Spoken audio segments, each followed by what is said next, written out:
Je crois qu'il est important que l'Europe ait sa propre capacité d'action et que dans ce contexte, les relations entre l'Europe et la Chine sont importantes, à la fois sur le plan stratégique, sur le plan économique, sur le plan technologique, compte tenu des complémentarités qui existent entre ces deux grandes économies, l'économie chinoise et l'économie européenne.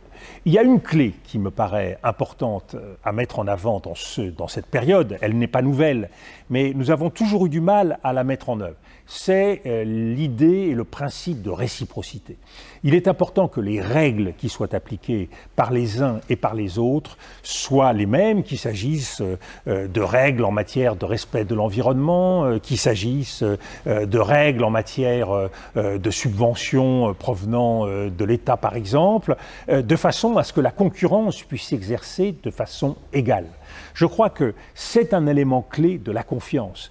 Plus nous serons capables de mettre en œuvre des règles égales et réciproques, plus nous pourrons développer en confiance les relations entre nos économies. Et on le voit à un moment où la mondialisation se divise, se fracture, à un moment où les économies ont tendance à se replier sur elles-mêmes, marquées par un désir de protectionnisme, eh bien il nous appartient de trouver l'énergie, de trouver l'imagination, de trouver la volonté de mettre en œuvre des économies plus ouvertes.